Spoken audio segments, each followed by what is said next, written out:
Hello students, आज मैं आपके लिए लेके आई हूँ क्लास 12th का हिस्ट्री का फर्स्ट चैप्टर जिसका नाम है ईंटें मनके और अस्थियाँ का तीसरा पार्ट। इसके पहले पार्ट में हमने देखा था सिंधु घाटी सभ्यता का परिचय और उसके बारे में कुछ आधारभूत तथ्य। और उसके दूसरे पार्ट में देखा था हमने सिंधु घाटी सभ्यता की कुछ विशेषताएं। और आज हम देखेंगे सिंधु घाटी सभ्यता की कुछ अन्य प्रमुख विशेषताएं। पिछले वीडियो में हमने देखा था सिंधु घाटी सभ्यता के अंतर्गत स्वादान के भी अलग अलग प्रकार थे, जिसमें पहला प्रकार था आंशिक स्वादान और दूसरा था दाह कर्म।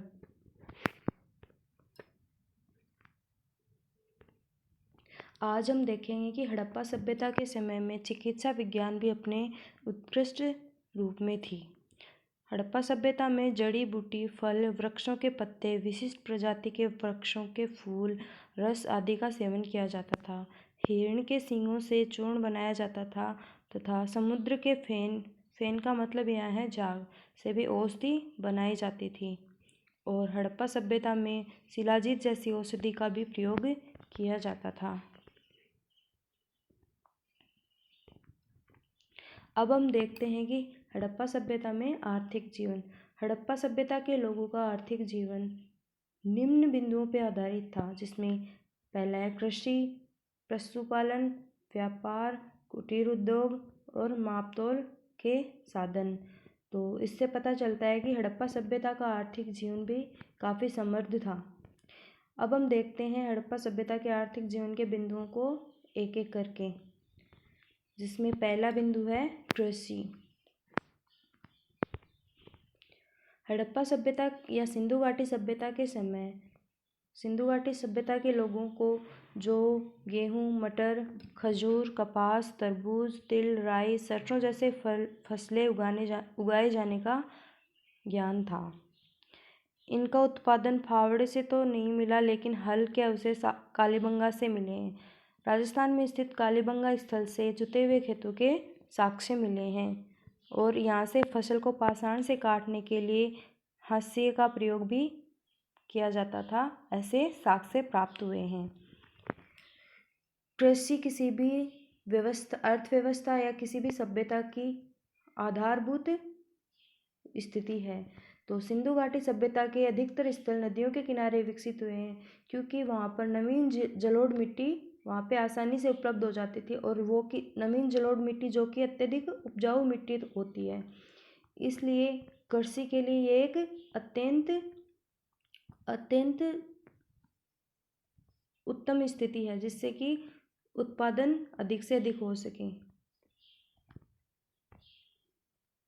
अनाज को ढोने के लिए यहाँ से 2 पहिए वाली गाड़ी का प्रयोग के साक्ष्य मिले हैं और बैल सिंधु घाटी सभ्यता का एक प्रमुख पशु था। अब अपन देखते हैं अगला बिंदु, जो कि है पशुपालन। सिंधु घाटी सभ्यता के लोग पशुपालन भी किया करते थे, जिसमें कि वो मुख्यतः बकरी, भेड़, सूअर, भैंस, बैल आदि पालते थे। बैल के रूप में वे सांड को प्रमुख पशु मानते थे। इसके अतिरिक्त हाथी भी पाले जाते, किंतु घोड़े से वे परिचित नहीं थे। सिंधु घाटी सभ्यता के लोगों के द्वारा कुत्ता और बिल्ली भी पाले जाते थे। साथ ही तोता, मयूर, मूंगे, भालू, चीता, खरगोश, बतख, हिरण आदि के चित्र उनकी मूर्तियों में अंकित है, परंतु वहाँ से कोई अवशेष नहीं मिले हैं। तो पशुपालन का सिंधु घाटी सभ्यता के लोगों के लिए एक विशेष महत्व था, जो कि इस प्रकार से है कि कृषि, परिवहन और विपणन और भोजन के माध्यम में पशुओं का उपयोग किया जाता था। मेसोपोटामिया की सभ्यता से सिंह का चिन्ह मिला है, लेकिन सिंधु घाटी सभ्यता से कहीं से भी सिंह के चिन्ह का साक्ष्य नहीं मिला है।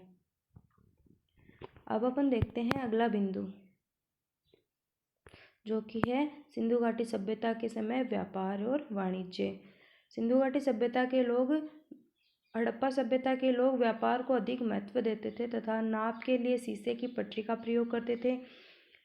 चौंदड़ों में उत्खनन से प्राप्त पत्थरों के एक बाट का प्रयोग का कारखाना मिला है। तो सिंधु घाटी सभ्यता के समय व्यापार अपनी उत्कृष्ट अवस्था में था।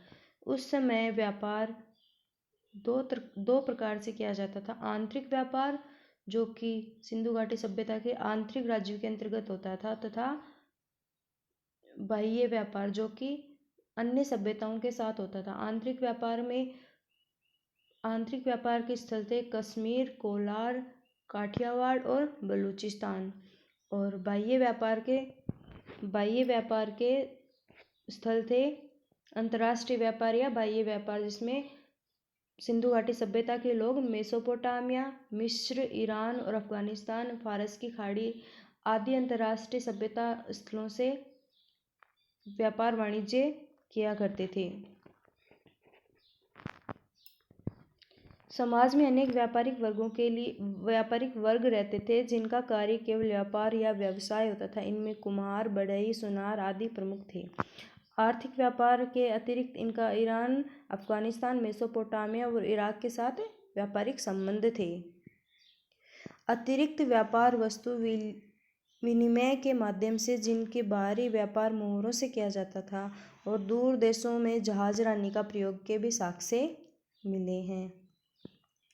सिंधु घाटी सभ्यता के समय जिन वस्तुओं को आयात किया जाता था उनमें शामिल थी बहुमूल्य पत्थर, अर्धकीमती पत्थर, सोना और तांबा, जो कि इनका आंतरिक व्यापार होता था। तथा बाह्य व्यापार में निर्यात किए जाने वाली वस्तु थी सीप से बने सामान, हाथी दांत से बने सामान, वस्त्र, मनके आदि। तो इस प्रकार हम देखते हैं कि सिंधु घाटी सभ्यता के समय व्यापार और वाणिज्य व्यवस्था अत्यंत उत्कृष्ट अवस्था में थी। अब हम देखते हैं सिंधु घाटी सभ्यता के समय के कुटीर उद्योग। कुम्हारों के द्वारा चाक से निर्मित मिट्टी की मूर्तियां, खिलौने, बर्तन के अतिरिक्त ईंटों का निर्माण भी बड़े पैमाने पर किया जाता था। इस काल में हाथी दांत, सीपियों तथा धातु के विभिन्न आभूषण बनाए जाते थे। यहाँ से वस्त्र उद्योग, मृदभांड उद्योग और मनका उद्योग और सीप उद्योग आदि के भी साक्ष्य मिले हैं।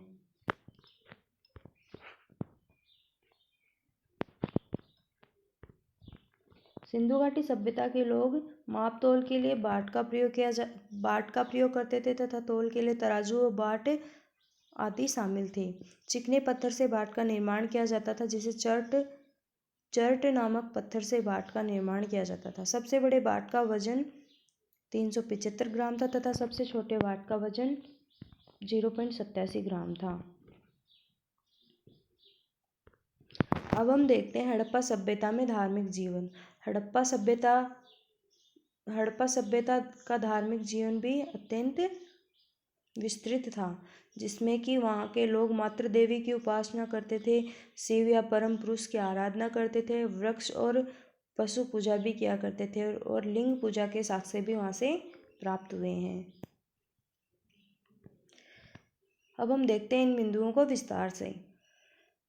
मातृ देवी की पूजा या उपासना। हड़प्पा संस्कृति में मंदिरों का अभाव था। उत्खनन में ऐसा कोई भी भवन प्राप्त नहीं हुआ जिसे देवालय की संज्ञा दी जा सके। इस काल में मिट्टी तथा धातु की अनेक नग्न नारी की मूर्तियां मिली हैं।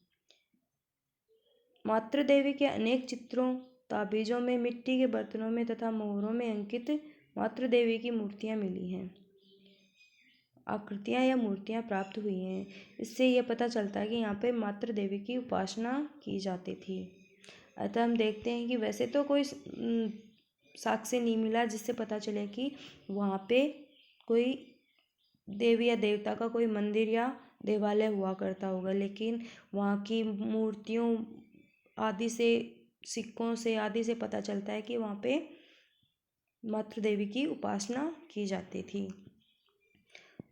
सिंधु घाटी सभ्यता एक कांस्य युगीन सभ्यता थी, जो कि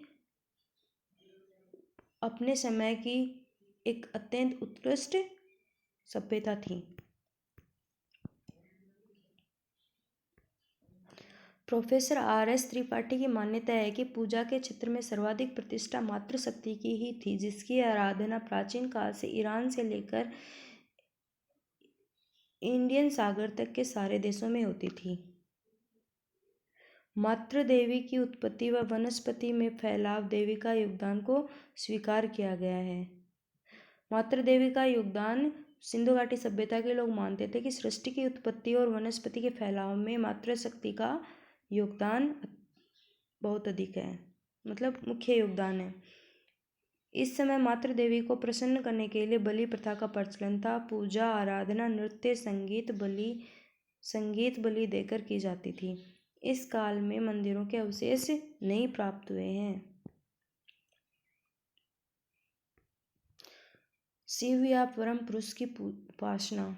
उत्खनन में अर्नेस्ट मैके को एक ऐसी मुद्रा मिली है जिस पर पुरुष के चित्र में सिर के दोनों ओर सींग है और इस योगी के 3 मुख है। शांत व गंभीर मुद्रा में इसके बाईं ओर जंगली भैंसा और गेंडा तथा दाईं ओर शेर और हाथी हैं। सामने हिरण है और इस ध्यानमग्न योगी के सिर के ऊपर 5 शब्द लिखे हुए हैं जिन्हें अभी तक पढ़ा नहीं जा सका है। तो परम पुरुष के रूप में पशुपति शिव की आराधना के साक्ष्य सिंधु घाटी सभ्यता या हड़प्पा सभ्यता से प्राप्त हुए हैं। सिंधु घाटी सभ्यता के लोग प्रकृति को देवता स्वरूप मानते थे, इसलिए यहाँ पे वृक्षों और पशुओं की पूजा की जाती थी। यहाँ से प्राप्त अनेक मोहरों में पीपल तथा उनकी पत्तियों के चित्रों का अंकन है, जिससे लगता है कि वे लोग वृक्ष पूजा के अंतर्गत पीपल की पूजा करते थे। वर्तमान में पीपल वृक्ष की पूजा की जाती है। इसके अतिरिक्त अनेक मोहरों पर सांड व बैल के चित्र भी अंकित हैं। वर्तमान में शिव भगवान के साथ सांड नंदी की पूजा पूरे भारतवर्ष में की जाती है। इससे पता चलता है कि इससे अपन मान सकते हैं कि सिंधु घाटी सभ्यता के लोग भी प्रकृति और पशुओं की पूजा में विश्वास रखते थे। अब हम देखते हैं लिंग पूजा। उत्खनन में लिंग पूजा मतलब पत्थर से बना हुआ लिंग की आकृति मिली है, जिससे अनुमान लगाया जाता है कि लिंग की पूजा का प्रचलन भी हड़प्पा संस्कृति में था। इनमें से कुछ लिंगों के शीर्ष गोल आकृति, नोकदार तथा कुछ के चौड़े या स्वास्तिक चिन्ह या क्रॉस तथा हड़प्पा काल के पवित्र चिन्ह हैं, जो कि आज भी पवित्र माने जाते हैं। तो लिंग की पूजा हड़प्पा समय में पवित्र माना जाता था और इस चिन्ह को पवित्र चिन्ह माना जाता था। इतिहासकार एक बहुत प्रसिद्ध इतिहासकार हुए हैं व्हीलर, जिनकी मान्यता है कि मोहनजोदड़ो की शासन व्यवस्था पुरोहितों व धर्म गुरुओं के हाथों में थी। वे जनप्रतिनिधियों के माध्यम से शासन करते थे और नगर निर्माण व भवन निर्माण को देखकर ऐसा लगता है कि वहाँ पे नगर पालिका की व्यवस्था भी रही होगी। तो हम देख रहे हैं क्लास 12th की पहले चैप्टर का 3rd पार्ट, जिसमें हम देख रहे हैं सिंधु घाटी सभ्यता की विशेषताएं। ये विशेषताएं अपने आप में बहुत महत्वपूर्ण है, तो हमें इनको बहुत ध्यान से पढ़ना चाहिए। और अगर अपन लिखते हैं इन विशेषताओं को, अपने को अगर रिटर्न में क्वेश्चन पूछा जाता है तो ये विशेषताएं लिखने के लिए अत्यंत महत्वपूर्ण है, जिनको हमें ध्यान से पढ़ना चाहिए। तो हड़प्पा सभ्यता में हम देखते हैं कला का विकास। हड़प्पा सभ्यता कला की दृष्टि से भी अत्यंत बहुत समृद्ध व्यवस्था रही हुई है, जिसमें मूर्ति कला, धातु कला, वस्त्र निर्माण कला, चित्रकला, पात्र निर्माण कला, संगीत, नृत्य व संगीत कला, मुद्रा कला, ताम्र निर्माण कला और लेखन कला के साक्ष्य भी प्राप्त हुए हैं। मूर्ति कला। उत्खनन से प्राप्त पत्थर की मूर्तियाँ, कांस्य की मूर्तियाँ, इनमें अंगों की झलक दिखाई देती है। एक नर्तकी की मूर्ति बहुत ही सुंदर और आकर्षक मिली है। इन मूर्तियों में गाल की हड्डी बहुत ही सुंदर व आकर्षक, आंखें तिरछी व पतली है, गर्दन छोटी व पतली पाई गई है। तो ये थी सिंधु घाटी सभ्यता से प्राप्त मूर्ति कला की विशेषता। अब हम देखते हैं धातु कला और वस्त्र निर्माण कला। धातुओं में वहाँ से सिंधु घाटी सभ्यता, हड़प्पा सभ्यता से सोना, चांदी, तांबा आदि के आभूषण प्राप्त हुए हैं। और वस्त्र निर्माण कला में सिंधु घाटी सभ्यता से उत्खनन में चरखा मिला है, जिससे पता चलता है कि सूत काटने का काम, वहाँ के लोग सूत काटने के काम में निपुण थे और सूती, ऊनी तथा रेशमी वस्त्र पहना करते थे।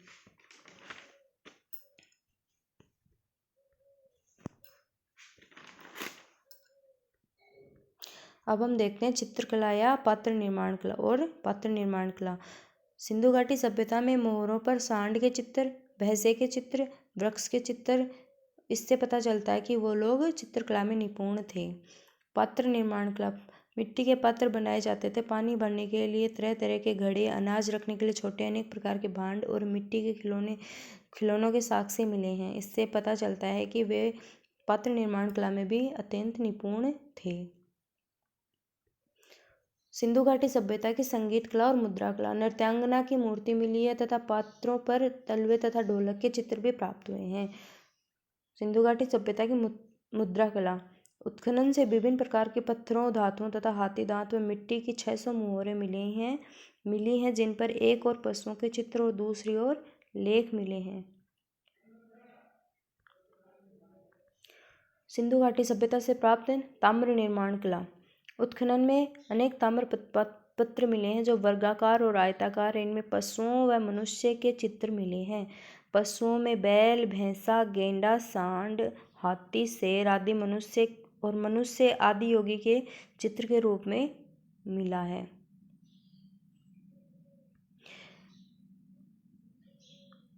सिंधु घाटी या हड़प्पा सभ्यता के समय के उत्खनन में कोई भी लिखित शिलालेख या ताम्र पत्र नहीं मिला है, लेकिन फिर भी विद्वानों में मतभेद है कि लिपि के बारे में। यह लिपि सिंधु घाटी सभ्यता की लिपि चित्रात्मक थी तथा यह दाएं से बाएं व बाएं से दाएं ओर लिखी जाती थी। हड़प्पाई लिपि की विशेषताएं। हड़प्पाई लिपि अपने आप में विशिष्ट है। यह लिपि दाएं से बाईं ओर लिखी जाती है। यह लिपि चित्रात्मक लिपि थी। इस लिपि में 375 से 400 चिन्ह थे। इस लिपि को आज तक पढ़ा नहीं जा सका। ये एक रहस्यमयी लिपि है। इसी कारण हड़प्पा सभ्यता के बारे में हम ज़्यादा जानकारी प्राप्त नहीं हो सकी, क्योंकि हड़प्पा सभ्यता की लिपि को आज तक किसी के द्वारा पढ़ा नहीं जा सका है। हड़प्पा सभ्यता में शिल्प कला। शिल्प कार्य का अर्थ होता है शिल्प से संबंधित कार्य करना, जैसे मनके बनाना, शंख की कटाई करना, धातु से जुड़े काम करना, मोहरे बनाना, बाट बनाना आदि। चौंदड़ों में ऐसी जगह थी जहाँ पे लोग लगभग पूरी तरह से शिल्प उत्पादन किया करते थे। चौंदड़ों में कुछ ऐसी चीज़ें मिली है जिनसे पता लगता है कि यहाँ पर शिल्प उत्पादन बड़े पैमाने पर होता था।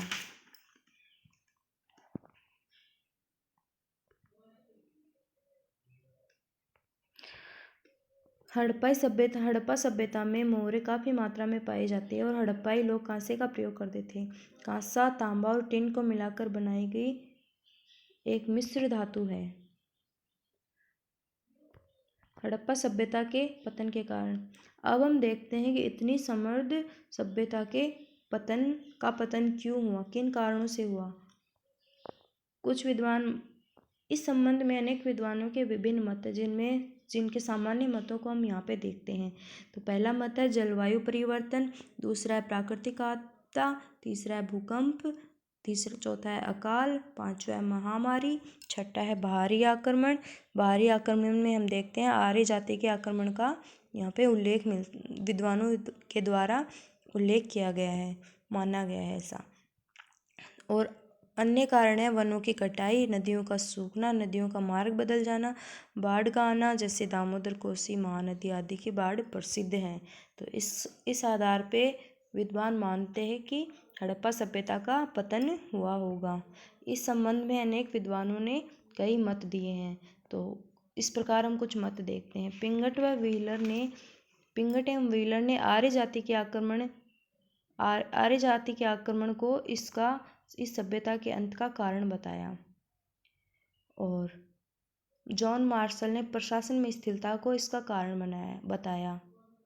और दिमित्री देव ने अदृश्य गाज को इस सभ्यता के पतन का कारण बनाया। सर जॉन मार्शल, अर्नेस्ट मेके, एस.आर. राव ने इनके अनुसार नदियों में आने वाली बाढ़ इस सभ्यता के अंत का कारण रही होगी। और अमलानंद घोष और डीपी अग्रवाल के अनुसार जलवायु परिवर्तन इसका प्रमुख कारण रहा होगा। तो स्टूडेंट्स, हमने देखा कि सिंधु घाटी सभ्यता की विशेषताएं और इसका परिचय। सिंधु घाटी सभ्यता अपने आप में एक महत्वपूर्ण टॉपिक है। अब नेक्स्ट वीडियो में मैं आपके लिए लेके आऊँगी इस टॉपिक से रिलेटेड ऑब्जेक्टिव क्वेश्चंस और सब्जेक्टिव क्वेश्चंस, जिसको आप आसानी से सोल्व कर सकते हो। तो ये था हमारा टॉपिक सिंधु घाटी सभ्यता। Thank you.